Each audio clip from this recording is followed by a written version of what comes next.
Bonjour à tous, cette vidéo est un prétexte pour pouvoir expliquer un phénomène très grandissant et qui a déjà pris toute sa forme au sein de notre société, surtout dans la société occidentale.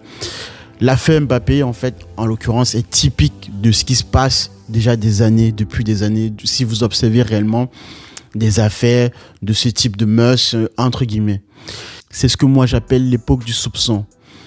On est aujourd'hui plutôt dans une situation où, en tant que personnage public, en tant que personne célébrité, vous devez faire attention à vos fréquentations. Et quand bien même vous faites vraiment attention à votre image, c'est-à-dire que vous contrôlez vos endroits où vous mettez les pieds, vous contrôlez les personnes que vous fréquentez, vous contrôlez votre image, ne serait-ce que par votre communication, vous pouvez toujours faire attention à tous ces petits détails, mais toujours est-il que il est très très facile aujourd'hui de vous faire tomber ou de vous mettre l'opprobre sur votre image, parce que nous sommes dans une société qui, je ne sais pas comment on en est arrivé exactement à cette situation, mais toujours est-il que je fais le constat que nous sommes dans une société où vous devez être d'une probité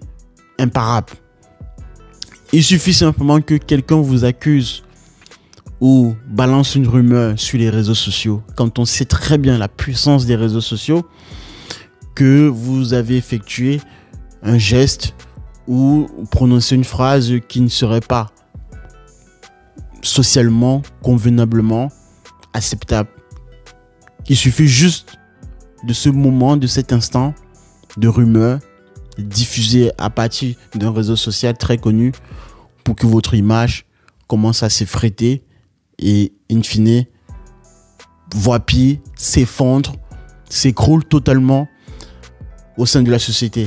Et comment cela s'effectue? Parce que une fois la rumeur balancée, les médias de grande masse vont s'en charger de relais à partir des réseaux sociaux, dit tout et n'importe quoi sur votre image, sur votre personnalité.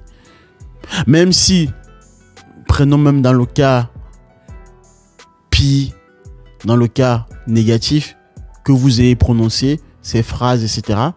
Toujours est-il qu'on n'attend pas la condamnation de la justice, la condamnation du pénal, le passage au devant d'un juge pour pouvoir vous juger. Non, la société estime qu'il est tout de suite nécessaire de vous, comme on pourrait le dire auparavant, vouer aux gémonies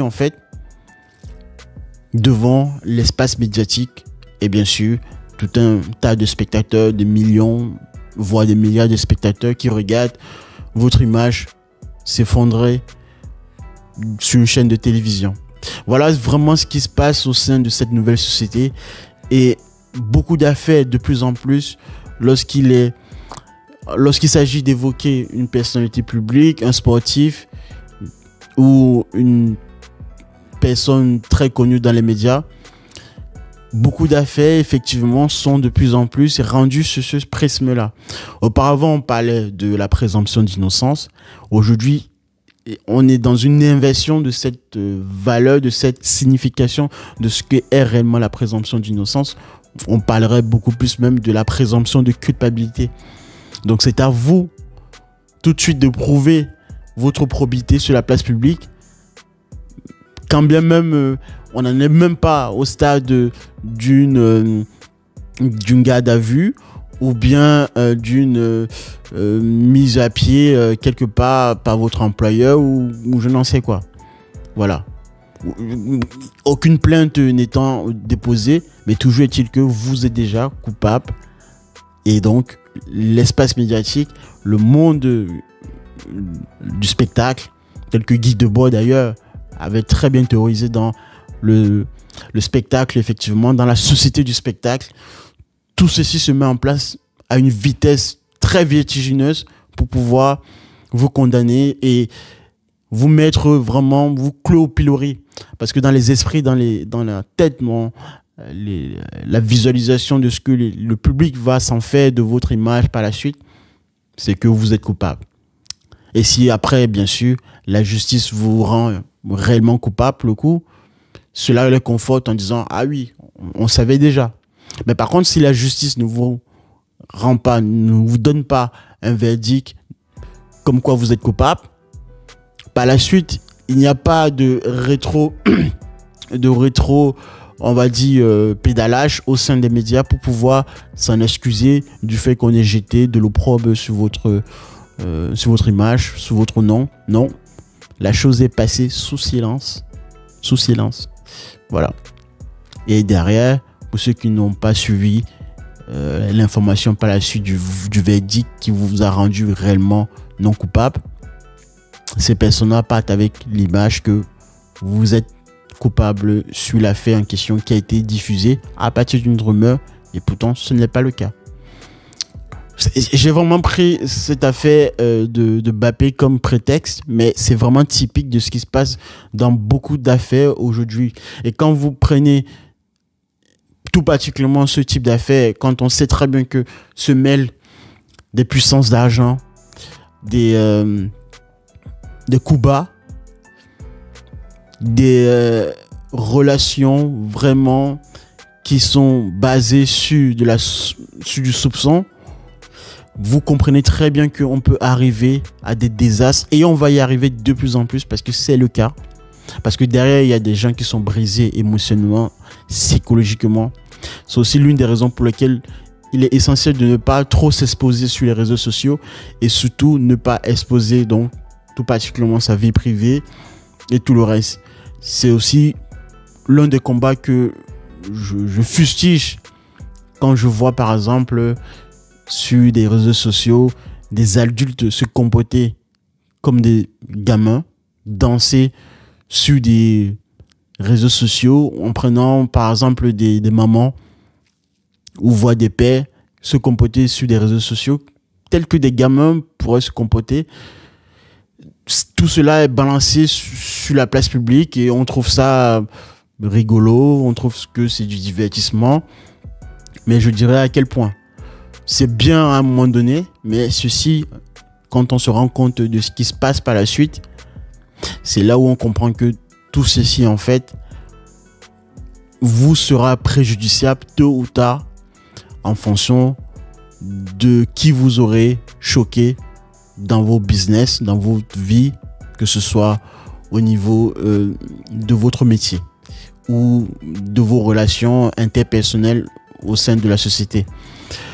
Moi, j'aimerais vraiment partir avec vous sur cette idée-là que vous devez cruellement faire attention à ce qui se passe, à ce que vous publiez, à ce que vous devez aussi admettre et valider comme vérité de par les médias mainstream. Vous devez avoir votre propre libre arbitre, votre esprit critique pour pouvoir toujours analyser pourquoi est-ce que cette information qui m'est balancée, qui m'est donnée, pourquoi est-ce qu'on me la donne là tout de suite, pourquoi quand on sait très bien que dans des affaires, tout récemment on parlait de l'affaire P. Diddy, on sait très bien que ça fait des années que ce genre de choses est potentiellement connu, mais il ne s'est rien passé. Pourquoi est-ce que aujourd'hui actuellement on nous sort de manière abondante, à foison, cette vérité-là? Bien sûr, on pourra dire, il y a des mots pour vous empêcher de penser. On pourra prononcer théorie du complot, etc. Mais il faut toujours est-il que j'estime pour ma part que vous devez faire attention à votre esprit critique et toujours analyser l'information qui vous est donnée. Sur ce, je m'arrête là, mais faites vraiment, il est essentiel, j'insiste là-dessus, de bien comprendre la société dans laquelle nous sommes actuellement. Nous sommes dans une société qui va produire des archétypes, des influenceurs, des célébrités, des sportifs, etc. Quand ces sportifs-là sont dans un rayon bien donné, rayon dans lequel on estime qu'ils devraient être, tout se passe bien. Mais le jour où il va se passer, entre guillemets, une petite déviation de leur part, qu'ils aient raison, à tort ou à raison,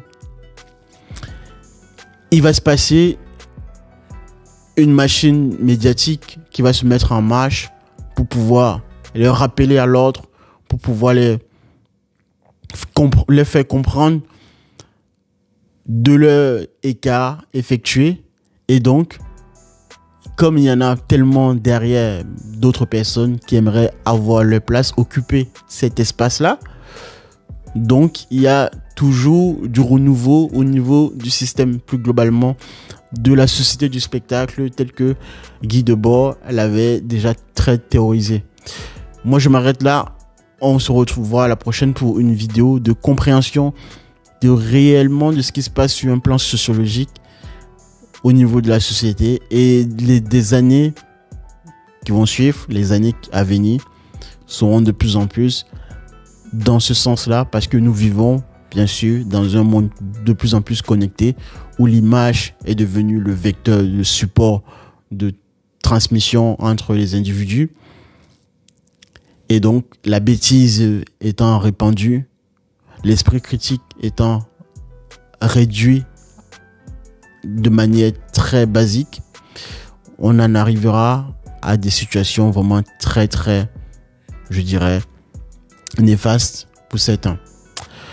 C'était ma pensée par rapport à cette affaire, enfin, même pas une affaire, mais disons à cette situation qui est en train de peut-être prendre sur le footballeur Mbappé. Et donc j'aimerais attirer votre attention sur ce qui se joue potentiellement au sein de la société et puis massivement sur quasiment tout ce type d'histoires ou d'affaires qui sont reléguées par les médias de grande masse et par les réseaux sociaux bien évidemment, et par la bêtise des humains, des adultes, de l'homme remodelé, tel que Vince Packard l'avait déjà dit, au sein de la société. Merci de m'avoir suivi. On se retrouve à la prochaine pour une compréhension sociologique de la société. Merci, au revoir.